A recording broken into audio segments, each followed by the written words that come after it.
کیا آپ نے کبھی محسوس کیا ہے کہ چاہے کوئی بھی حکومت آئے کچھ خاص تبدیل نہیں ہوتا؟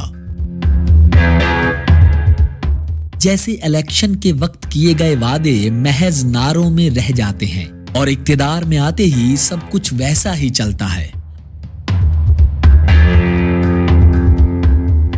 اگر آپ نے کبھی یہ سوچا کہ شاید کہیں کوئی اور ہے جو ان تمام فیصلوں کی ڈوریں ہلا رہا ہے تو آپ بالکل درست ہیں۔ جمہوریت کی چمکتی روشنی اور سیاستدانوں کی اونچی تقریروں کے پیچھے ایک خاموش مشینری کام کر رہی ہوتی ہے۔ یہ نہ تو نظر آتی ہے نہ ہی الیکٹ یا سیلیکٹ ہوتی ہے، مگر پھر بھی اس کی پاورز سب سے بڑھ کر ہوتی ہیں۔ اسی کو کہتے ہیں ڈیپ سٹیٹ۔ یہ کوئی فلمی سکرپٹ یا خیالی کہانی نہیں ہے۔ ڈیپ سٹیٹ کوئی کالے کوٹوں والے مشن امپاسبل جیسے اسپائی گروپ کا نام نہیں ہے جن کا ہیڈ کوارٹر کہیں انڈر گراؤنڈ بنا ہوتا ہے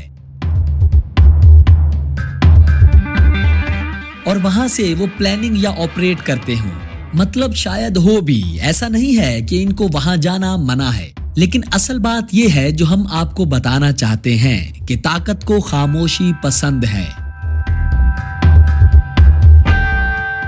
بھیڑ سے الگ رہنا پسند ہے تاکہ لوگ اس کی بات کریں، اس سے خوف زدہ ہوں، اور اثر و رسوخ اندھیرے میں ہی ٹیبل کے نیچے سے اپنی جڑیں پھیلانا شروع کرتا ہے۔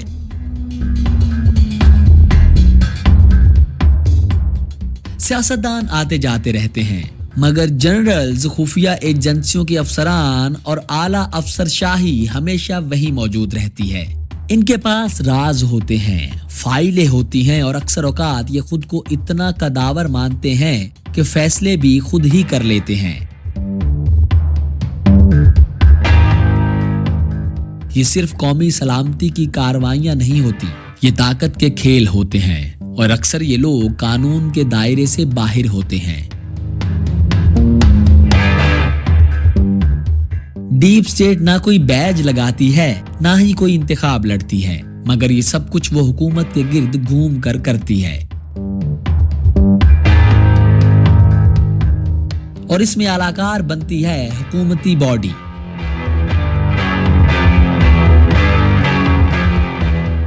کبھی تو میڈیا پر اثر انداز ہو کر، اور کبھی اقتصادی دباؤ ڈال یا پھر سیاسی بلیک میلنگ سے ڈیپ سٹیٹ اپنے مقاصد حاصل کرتی ہے۔ اور افسوسناک بات یہ ہے کہ عوام کی اکثریت کو اس بات کا علم تک نہیں ہوتا۔ یقیناً یہ کارروائیاں ہر دفعہ غلط نہیں ہوتی، بعض اوقات خفیہ ادارے واقعی ملک کو خطرات سے بچاتے ہیں، لیکن جب یہ طاقتیں اتنی بڑھ جائیں کہ کسی کے سامنے جواب دہ نہ رہیں، تب جمہوریت ایک دکھاوا بن جاتی ہے اور اصل کھیل پردے کے پیچھے کھیلا جاتا ہے۔ تو آئیے آج کی ویڈیو میں ہم اس اندھیرے سفر پر چلتے ہیں جہاں سے دنیا کی چالیں چلی جاتی ہیں۔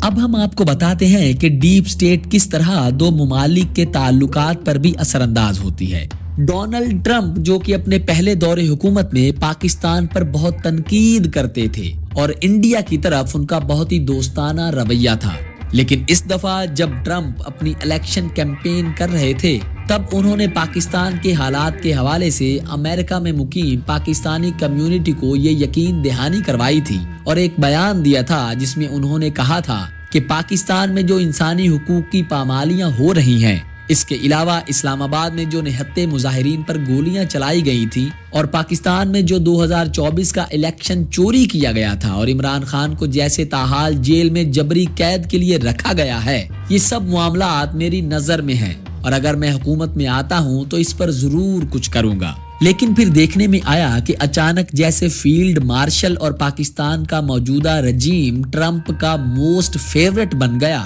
اس کی وجہ ان دونوں ممالک کی ڈیپ سٹیٹس میں ایسا گٹھ جوڑ ہوا جس سے یہ تمام معاملہ ایک دم پلٹ گیا۔ سب سے پہلے پاکستان نے ایبی گیٹ حملے میں ملوث شریف اللہ کو پکڑ کر امریکہ کے حوالے کر دیا۔ जिसमें कोई भी कानूनी अमल शामिल नहीं था जो कि एक्सट्रेडिशन के वक्त करते हैं। इस पर डोनाल्ड ट्रंप ने अमेरिकी कांग्रेस में खिताब करते हुए पाकिस्तान का शुक्रिया अदा किया था। इसके अलावा क्रिप्टो करेंसी में ट्रंप फैमिली की इन्वॉल्वमेंट को देखते हुए पाकिस्तान में भी एक क्रिप्टो काउंसिल बनाई गई है, जिसके चेयरमैन बिलाल बिन साकिब हैं, जो कि कोर कमांडर पेशावर के दामाद भी हैं। और जब गाजा में इस्राएली फोर्सेस फलस्तीनी सिविलियंस को निशाना बना रही थी तो इस्लामाबाद, जो कि पाकिस्तान का कैपिटल है, वहां कोई भी एहतजाज नहीं होने दिया गया। जमात इस्लामी के सेनेटर मुश्ताक अहमद को बार बार गिरफ्तार किया गया। इसके अलावा ईरान और इसराइल वॉर में पाकिस्तान ने खुलकर इसराइल की मुखालिफत नहीं की, क्योंकि इससे पाकिस्तानी हुक्काम और ट्रंप के दरमियान दोबारा इस्तवार होने वाले ताल्लुकात यकीनन खटास का शिकार हो सकते थे। पाकिस्तान में मौजूद रेयर अर्थ मिनरल्स, जो कि अमेरिका की एक बहुत बड़ी कमजोरी है, उनको निकालने के लिए पाकिस्तान की एक कंपनी FWO और अमेरिका में एक मुआहिदा किया गया। इसके अलावा पाकिस्तान अमेरिका को एक एयरपोर्ट और एक बंदरगाह भी ऑफर कर रहा है। मजीद ये कि आने वाले दिनों में इसराइल को तस्लीम करने की तैयारियां भी जारी हैं। हालिया दिनों की बात करें तो इस्राएली कैद से लौटने वाले सेनेटर मुश्ताक अहमद खान साहब ने अब जमात इस्लामी छोड़ दी है, क्योंकि जमात इस्लामी ने भी गजा फ्लोटेला की उस तरह हिमायत नहीं की जैसा कि उन्हें करनी चाहिए थी। इस पर यह कहना दुरुस्त होगा कि अब जमात इस्लामी और सेनेटर मुश्ताक की पॉलिसियों में फर्क आ चुका है, जिसकी बुनियाद पर उन्होंने अपनी राहें जमात इस्लामी से जुदा कर ली हैं। मौजूदा दिनों में तहरीक लब्बैक के कायद ने भी मिलियन मार्च करने की कोशिश की, लेकिन उनके निहत्ते कारकुनान पर गोलियां चलवाई गईं और एहतजाज को कुचलने की भरपूर कोशिशें की गईं। इस सबसे ये जाहिर होता है कि मौजूदा हुकूमत और इस्टेब्लिशमेंट ये नहीं चाहती कि पाकिस्तान से गाजा के हक में कोई भी एहतजाज रिकॉर्ड करवाया जाए।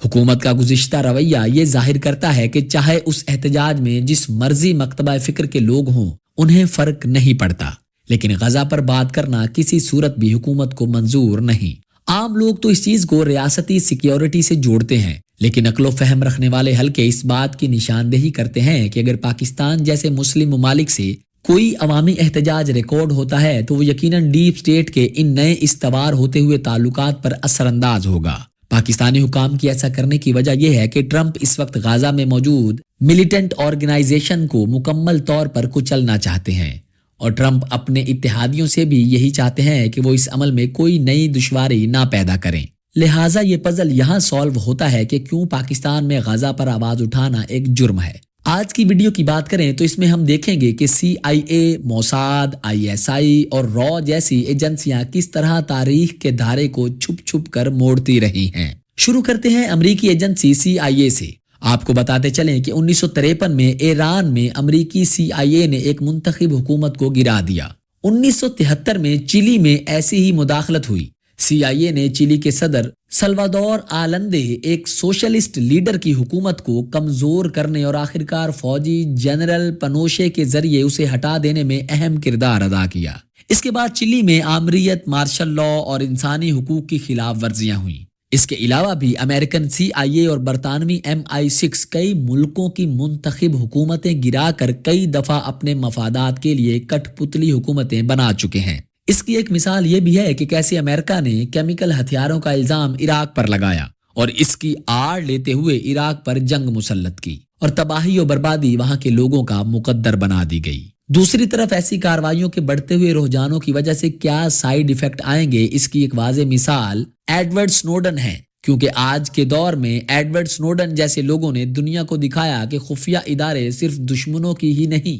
बल्कि अपनी आवाम की भी निगरानी करते हैं। 2013 में दुनिया उस वक्त हैरान रह गई जब एक नौजवान एडवर्ड स्नोडन ने अमेरिकी हुकूमत के खुफिया निगरानी के निजाम को बेनकाब किया। स्नोडन, जो कि अमेरिकी खुफिया एजेंसी NSA के लिए कॉन्ट्रैक्टर के तौर पर काम कर रहा था, उसने ऐसे खुफिया दस्तावेजात लीक किए जिनसे पता चला कि अमेरिकी हुकूमत न सिर्फ अपने दुश्मनों बल्कि आम शहरियों की भी निगरानी कर रही है, वो भी बगैर किसी कंसेंट और कानूनी मंजूरी के। एडवर्ड स्नोडन ने CIA और बाद में NSA के लिए साइबर सिक्योरिटी के मुख्तलिफ ओहदों पर काम किया। 2013 में जब वो हवाई में NSA के कॉन्ट्रैक्टर बोज एलन हैमिल्टन के लिए काम कर रहा था तो उसने देखा कि हुकूमत खुफिया तौर पर phone calls, emails, social media, यहाँ तक कि वीडियो कैमरों तक का डाटा जमा कर रही है। स्नोडन को यकीन था कि यह निगरानी शहरी आजादियों और इंसानी हुकूक की संगीन खिलाफ वर्जियों में से है, जून 2013 में उसने हजारों खुफिया दस्तावेजात सहाफी ग्लेन ग्रेनवॉल्ड और लॉरा पोइट्रेस को दिए। इन दस्तावेजात में अमेरिका के प्रिज्म और एक्स की स्कोर जैसे प्रोग्रामों का प्लान था, जिनसे पता चला कि एनएसए लाखों लोगों की डिजिटल जिंदगियों तक एक्सेस रखती है। इसमें अमेरिकी शहरियों, आलमी रहनुमाओं और इत्तेहादी ममालिक समेत काफी कीमती डाटा है जो कि एनएसए कलेक्ट कर रही है। ये सब वाकया पेश आने के बाद अमेरिकी हुकूमत ने फौरन स्नोडन पर जासूसी और सरकारी अमलाक चोरी करने के इल्जामात आयद कर दिए। गिरफ्तारी से बचने के लिए स्नोडन पहले हांगकांग और फिर रूस चले गया, जहां वो आज भी जलावतनी की जिंदगी गुजार रहा है। ये ऐसा सीरियस मैटर था कि इसकी वजह से अमेरिकी डाटा यूजर कवानीन को लेकर अमेंडमेंट्स हुई और टेक्नोलॉजी कंपनीज सार्फिन का डाटा मजीद महफूज बनाने लगी। स्नोडन का कहना है कि उसका मकसद अमेरिका को नुकसान पहुंचाना नहीं था, बल्कि अवाम को सच बताना और प्राइवेसी पर एक सीरियस डिबेट का आगाज करना था। 2020 में रूस ने स्नोडन को मुस्तकिल रिहाइश की इजाजत दे दी।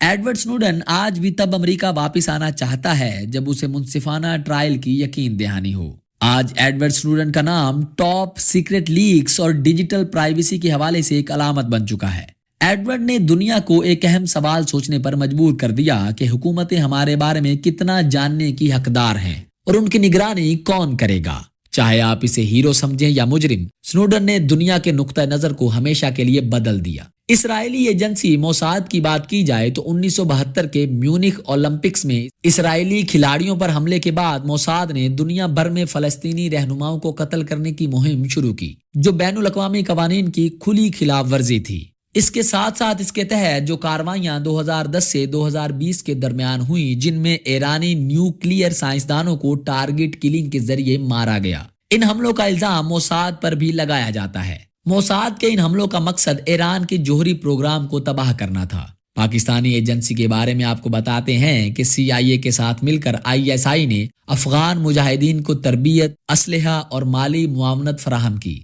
ताकि सोवियत यूनियन को शिकस्त दी जा सके। इसके असरात बाद में तालिबान और दीगर मिलिटेंट ग्रुप्स की सूरत में सामने आए, जिन्होंने पूरे खित्ते को गैर मुस्तहकम किया। 1999 में उस वक्त के army chief general Pervez Musharraf ने उस वक्त के वजीर आजम को बताए बगैर कारगिल में हमला कर दिया, जिसमें दोनों अतराफ से बहुत सी जानें जाया हो गईं। पाकिस्तान में हमेशा से ही डीप स्टेट एक्टिव रही है, चाहे वो हुकूमतें गिराने और बनाने में और यहाँ तक के प्राइम मिनिस्टर्स को सजाएं और फांसियां दिलवाने में भी डीप स्टेट का ही किरदार है। इंसानी हुकूक की खिलाफ वर्जियां सुप्रीम कोर्ट से लेकर हाई कोर्ट में बिला मेरिट अपनी मर्जी के जजेस की तकर्रुरियां करवाना, सियासतदानों, आला जजेस, जर्नलिस्ट और सरकारी अफसरान की कॉल्स और नाजेबा वीडियोस रिकॉर्ड करके अपनी मर्जी से इन सब को इस्तेमाल करना, इलेक्शंस में रिगिंग करना और अवामी मैंडेट चोरी करना, ये सारे का सारा अमल CIA की पुश्तपनाही के जरिए पाकिस्तान में पिछले 75 सालों से जारी है। तकरीबन ऐसे ही इंडियन रॉ ने मशरकी पाकिस्तान में मुक्ति बाहिनी को खुफिया तरबियत और माली मुआवनत फराहम की ताकि पाकिस्तान को अंदर से कमजोर किया जा सके। इसका नतीजा पाकिस्तान के 2 टुकड़े और बांग्लादेश की आजादी की सूरत में निकला। इंडिया में बीजेपी और मोदी सरकार आने के बाद डीप स्टेट कुछ ज्यादा ही एक्टिव हो गई है। यहाँ तक कि एक पुलिस अफसर जिसको 2019 में सदारती मेडल दिया गया, वो 1 साल बाद इंडियन ऑक्युपाइड कश्मीर में दहशतगर्दों को दिल्ली ले जाते हुए रास्ते में पकड़ा गया। BBC की खबर के मुताबिक 2020 में इंडिया के जेरे इंतजाम कश्मीर में एक सीनियर पुलिस एहलकार देविंदर सिंह को शिद्दत पसंद तंजीम जैश ए मोहम्मद के 2 इंतहाई मतलूबा शिद्दत पसंदों के साथ गिरफ्तार किया गया था। बाद में पुलिस अफसर देविंदर सिंह की रिहाइश पर पुलिस के छापे में 2 ऑटोमेटिक बंदूकें भी बरामद की गई थी। जम्मू कश्मीर पुलिस के IG विजय कुमार ने इस गिरफ्तारी की तस्दीक की और कहा था कि उनकी गाड़ी को काजी कुंड शाहराह के पास एक चेक पोस्ट पर रोका गया था। उन्होंने प्रेस को बताया कि पुलिस अफसर की कार में 2 सरगर्म शिद्दत पसंद मौजूद थे। उनके पास 5 ग्रेनेड थे। उनका मजीद कहना था कि पुलिस ने उसी ऑफिसर के घर पर छापे में 2 AK-47 राइफलें भी बरामद की। पुलिस ने कश्मीरी रहनुमा अफजल गुरु के साथ देविंदर सिंह के मुबैना ताल्लुकात के बारे में किसी सवाल का जवाब नहीं दिया था, जिन्हें इंडियन पार्लियामेंट पर हमले के सिलसिले में 9 फरवरी सन 2013 में फांसी दे दी गई, क्योंकि अफजल गुरु ने समाअत के दौरान देविंदर सिंह पर जैश के साथ राब्ते के इल्जामात लगाए थे, जबकि अफजल गुरु जैश के रुकन थे और उन्होंने सन 1990 की दिहाई में हुकूमत के सामने हथियार डाले थे और फिर कारोबार के सिलसिले में दिल्ली मुंतकिल हो गए थे। اس وقت کے کانگریس کے ترجمان رندیپ سنگھ سورجے والا نے ٹویٹر پر سوال کیا کہ دیویندر سنگھ کون ہیں، ان کا پارلیمان پر سن 2001 میں ہونے والے حملے میں کیا رول تھا، ان کا پلوامہ حملے میں کیا کردار ہے جہاں وہ ڈی ایس پی کے طور پر تعینات تھے، کیا وہ حزب اللہ کے دہشت گردوں کو اپنے طور پر لے جا رہے تھے یا پھر وہ کسی پیادے کی طرح کام کر رہے تھے جبکہ اصل سازشی کہیں اور تھے۔ دیویندر سنگھ کی گرفتاری پر بھی سوشل میڈیا پر کشمیر اور دیویندر سنگھ کے تعلق سے متعلق بہت سے سوالات کیے گئے تھے اور یہ بھی پوچھا جا رہا تھا کہ اگر وہ کوئی مسلمان ہوتے تو کیا ہوتا۔ سویڈن کی ایپسلا یونیورسٹی میں پیس اینڈ کانفلکٹ کے پروفیسر اشوک سوائی نے لکھا کہ اسی پولیس والے پر 2001 کے پارلیمان حملے میں ملوث ہونے کا الزام تھا۔ اسے گزشتہ سال مودی حکومت کی جانب سے صدارتی میڈل کیوں دیا گیا؟ وہ 2 دہشت گردوں کے ساتھ دلی کیوں جا رہا تھا؟ سوال کے دوسرے حصے میں انہوں نے پوچھا کہ کیا سی اے اے اور این آر سی کے خلاف جاری مظاہروں سے توجہ بھٹکانے کے لیے اور پاکستان پر الزام تراشی کے لیے کوئی کھچڑی پک رہی تھی؟ پاکستان کا دعویٰ ہے کہ راہ بلوچستان میں علیحدگی پسند تحریکوں کو سپورٹ کرتی ہے تاکہ پاکستان کو اندرونی طور پر غیر مستحکم رکھا جا سکے، اور اب موجودہ سال تک کی بات کریں تو پاکستان میں سلیپر سیلز کے ذریعے پاکستانی کشمیر میں جہادی ایکٹیوسٹ کو ایک ایک کر کے ختم کیا جا رہا ہے۔ یہ تمام مثالیں بتاتی ہیں کہ خفیہ ایجنسیاں صرف معلومات جمع کرنے والے ادارے نہیں ہوتی بلکہ یہ دنیا کی تقدیر بدلنے میں بھی شامل رہی ہیں، کبھی جمہوریت کا گلا گھونٹ کر، کبھی پروکسی وارز کے ذریعے اور کبھی بیرونی مداخلت کے ذریعے۔ لیکن ڈیپ سٹیٹ اگر لمبا عرصہ کسی ریجن میں کام کرتی رہے اور اس کو لگام نہ ڈالی جائے تو یہ کس حد تک خطرناک ہو سکتی ہے، یہ ہم آپ کو ایک مثال سے سمجھاتے ہیں۔ دیکھا جائے تو انڈیا اور پاکستان میں قیام کے بعد سے ہی کئی محاذ لڑے جا چکے ہیں، لیکن آپ کو یہ سن کر حیرانی ضرور ہوگی کہ یہ سب محاذ ڈیپ سٹیٹ کی وجہ سے ہی لڑے گئے تھے، یعنی ایسے حالات پیدا کرنے والے بھی دونوں ممالک کی ڈیپ سٹیٹ ہی تھی۔ ابھی ریسنٹلی بھی انڈین ڈیپ سٹیٹ کی کئی ایکٹیویٹیز پاکستانی ایجنسیز نے ریکارڈ کی ہیں، اور ہم بات کر رہے ہیں 7 مئی کے بارے میں۔ دیکھنے والوں کو لگتا ہے کہ 7 مئی 2025 کو انڈیا نے پاکستان پر حملہ کر کے جنگ کا آغاز کر دیا۔ جواباً پاکستان نے انڈیا پر حملہ کیا جس کے نتیجے میں دونوں ممالک میں 100 کے قریب لوگ مارے گئے اور اربوں روپے کا نقصان دونوں ممالک کو ہوا۔ لیکن ہم آپ کو بتاتے چلیں کہ یہ جنگ بہت عرصہ پہلے ہی شروع ہو چکی تھی۔ تاریخ 26 فروری 2023، کراچی کا ایک محلہ گلستان جوہر جس میں واردات کے دوران 55 سالہ خالد رضا کا قتل ہو جاتا ہے اور ملزم جو کہ نامعلوم موٹر سائیکل سوار تھے فرار ہو جاتے ہیں۔ اس کے بعد 20 فروری 2023 واردات کا مقام راول پنڈی تھا جہاں پہ ایک واردات ہوتی ہے جس میں 60 سالہ بشیر احمد کو قتل کر دیا جاتا ہے اور پھر سے ملزم جو کہ نامعلوم موٹر سائیکل سوار تھے فرار ہو جاتے ہیں۔ اور پھر اس کے بعد مارچ 2022 میں کراچی کی اختر کالونی میں ٹھیک ایسے ہی واردات ہوتی ہے،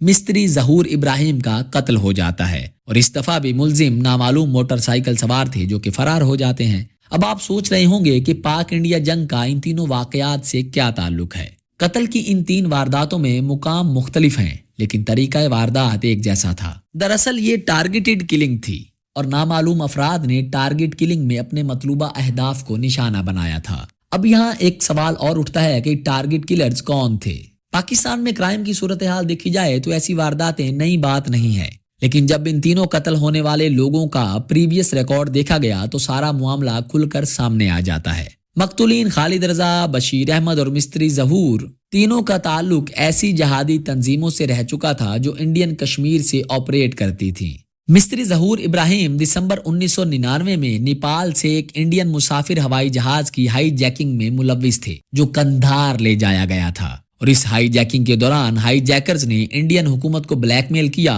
اور انڈین جیل میں برسوں سے قید جیش محمد کے بانی سربراہ مولانا مسعود اظہر کو 2 دیگر اہم کمانڈروں مشتاق زرگر اور عمر سعید شیخ سمیت رہا کروا لیا تھا۔ دوسری طرف اب تک ان تینوں مقتولین کے قاتل نامعلوم ہیں، لیکن ان کی تنظیموں کے رہنما انڈیا پر الزام لگاتے رہے۔ آپ کو اس طرح کی ایک اور کارروائی بتاتے چلیں کہ انڈین آکوپائیڈ کشمیر کے ضلع پونچھ سے تعلق رکھنے والے محمد ریاض، جن کو ابو قاسم کشمیری کے نام سے بھی جانا جاتا تھا، ان کو جمعہ کے روز نماز فجر کے دوران ٹارگٹ کلنگ کا نشانہ بنایا گیا۔ ان سارے واقعات کو انٹرنیشنل میڈیا نے رپورٹ کیا۔ ان واقعات میں سے ایک اور عجیب واقعہ ایسا ہے جس میں مقتول نہ تو کبھی انڈیا گیا اور نہ ہی اس کا کسی ایسی جہادی تنظیم سے کوئی لنک تھا جو کہ مقبوضہ کشمیر سے آپریٹ کر رہی ہو۔ तारीख 14 अप्रैल 2024 को लाहौर के एक रिहायशी आमिर सरफराज उर्फ तांबा को घर में घुसकर हलाक कर दिया जाता है और नामालूम मुलजिम फरार हो जाते हैं। आमिर तांबा का प्रीवियस रिकॉर्ड देखा जाए तो वो कत्ल के इल्जाम में जेल जा चुके हैं,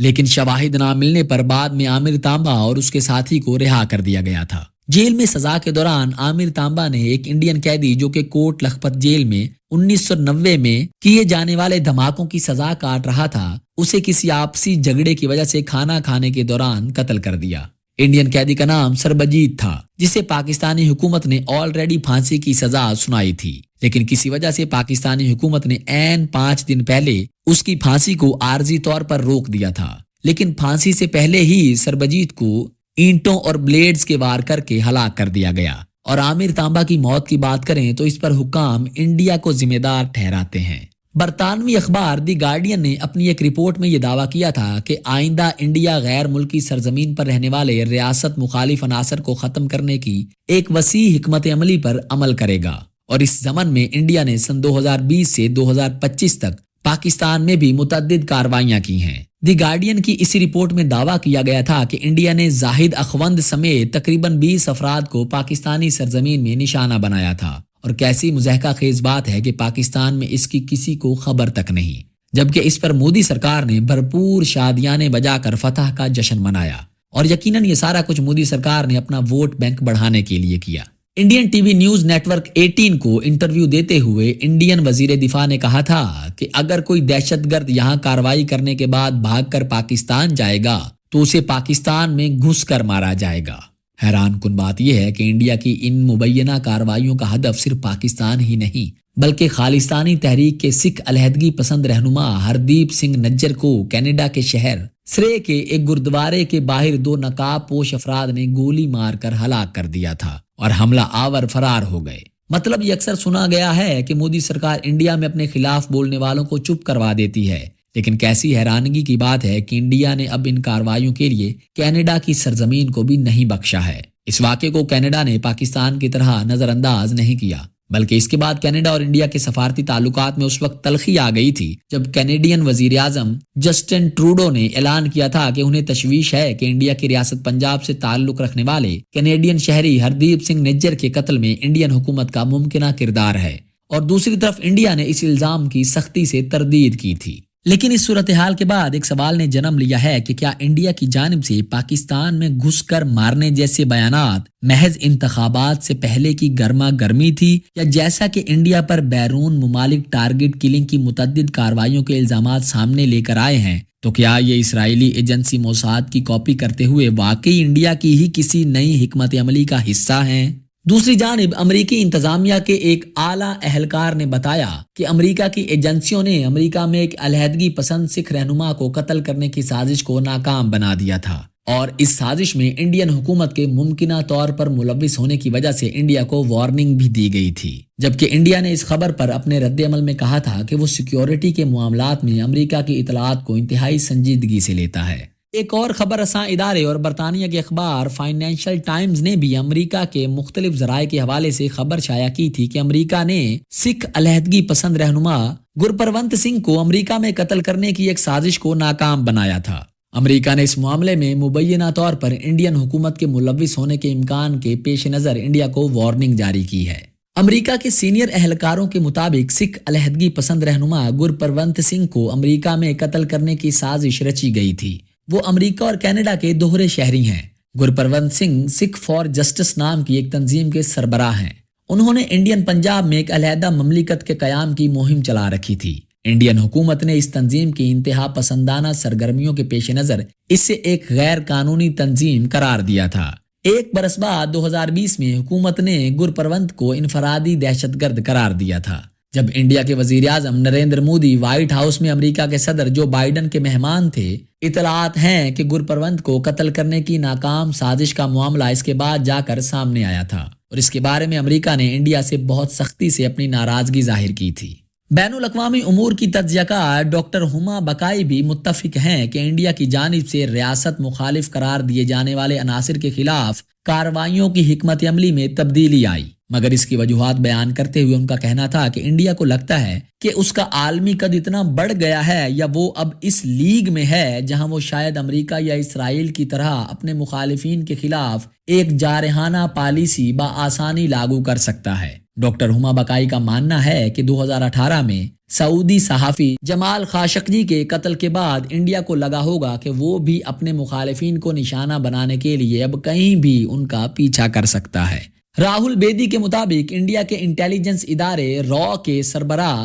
سمنت کمار گوئل کی 2019 سے 2023 تک تعیناتی بھی اسی پالیسیوں کے تسلسل کی عکاس ہے۔ واضح رہے کہ 1986 کے بعد سمنت کمار گوئل را کے پہلے سربراہ تھے جو 4 سال تک اس عہدے پر فائز رہے اور مودی سرکار نے انہیں 2 مرتبہ ایکسٹینشن بھی دی تھی، اور بطور را چیف سمنت گوئل کے دور میں ہی 18 جون 2023 کو انڈین نیاد کینیڈین شہری ہردیپ سنگھ نجر کا کینیڈا میں 2 نامعلوم نقاب پوش افراد نے قتل کیا تھا۔ پاکستان کی سیکیورٹی صورتحال اور خارجہ امور پر گہری نظر رکھنے والے سابق سینیٹر مشاہد حسین سید نے گارڈین میں شائع ہونے والی رپورٹ کا حوالہ دیتے ہوئے کہا کہ اگر کڑیاں ملائی جائیں تو کینیڈا اور امریکہ میں بھی یہی کام ہوا اور یہ مودی حکومت کی وسیع حکمت عملی کا حصہ ہے، اور یقیناً بہت سے لوگوں کی طرح آپ کو یہ بات نہیں پتا تھی، کیونکہ پاکستان میں انڈیا کی ان کارروائیوں کی تمام خبریں فائر وال کی نظر ہو گئیں اور میڈیا میں بھی ان خبروں کو سینسر کر دیا گیا، کیونکہ بڑے افسوس کی بات ہے مگر سچ تو یہی ہے کہ پاکستانی ریاست کی تمام تر مشینری اس وقت اپنی مخالف سیاسی پارٹیوں کو روندنے پر تلی ہوئی تھی، اور دوسرا سینسرشپ کی وجہ سے یہ تمام خبریں عوام سے چھپائی جا رہی تھیں۔ صرف یہی نہیں بلکہ انڈین ایجنسیز نے BLA کی پشت پناہی کرتے ہوئے جعفر ایکسپریس نامی پاکستانی ٹرین پر حملہ کروایا، جس میں BLA نے چھٹیوں سے واپس آتے ہوئے پاکستانی آرمی کے تمام نوجوانوں کو سروس کارڈ سے تصدیق کر کے ایک ایک کو موت کے گھاٹ اتار دیا، جس پر لگتا ہے کہ پاکستان نے سوچا ہوگا کہ بہتر ہے کہ انڈیا کو اس کی ان کارروائیوں کا جواب دیا جائے، اور پھر بادیو نظر میں یہ لگتا ہے کہ پہلگام میں انڈیا کے مختلف علاقوں سے آئے ہوئے ٹورسٹ کو ان کی ہندو شناخت ظاہر ہونے پر بے دردی سے موت کے گھاٹ اتار دیا گیا اور حملہ آور موقع سے فرار ہو گئے۔ یہ واضح طور پر انڈین انٹیلیجنس کی ناکامی تھی، جس کی سزا معصوم ٹورسٹ کو بھگتنا پڑی۔ اپنی انٹیلیجنس کی ناکامیوں کو چھپانے کے لیے مودی سرکار نے جنگ کا راستہ اختیار کیا، جس میں دونوں طرف کے معصوم لوگوں نے بلا وجہ جانیں گنوائیں۔ اگر انڈیا اور پاکستان کی ایجنسیز کے اہلکار امریکہ کی طرح بر وقت کارروائی کرتے اور اپنے ملک میں ہونے والی ٹارگیٹڈ کلنگ کی کارروائیوں کو روکتے تو شاید ہمیں یہ جنگ نہ دیکھنا پڑتی۔ دونوں ممالک کو چاہیے کہ ان کے جو بھی معاملات ہوں انہیں بات چیت کے ذریعے حل کیا جائے، نہ کہ ایک دوسرے کے ملکوں میں گھس کر بزدلانہ کارروائیاں کی جائیں، اور مودی جی کو اپنے ووٹ بینک کی خاطر جنوبی ایشیا کا امن داؤ پر نہیں لگانا چاہیے۔ ایک ہفتے کی جنگ کے بعد بھی تازہ ترین اطلاعات کے مطابق انڈین ایجنسیز ابھی بھی پاکستان میں ٹارگٹ کلنگ کی سرگرمیوں میں مصروف ہیں، جیسا کہ 18 مئی 2025 بروز اتوار پاکستان کے صوبہ سندھ کے ضلع بدین کی تحصیل ماتلی میں کل عدم لشکر طیبہ کے ایک رہنما رضا اللہ نظامانی کو گولیاں مار کر ہلاک کر دیا گیا۔ تاہم اس واقعے کے کچھ ہی دیر بعد انڈین میڈیا پر یہ خبریں چلنا شروع ہوئیں جن میں الزام عائد کیا گیا کہ پاکستان میں کل عدم لشکر طیبہ کے ایک بڑے کمانڈر کو قتل کر دیا گیا ہے۔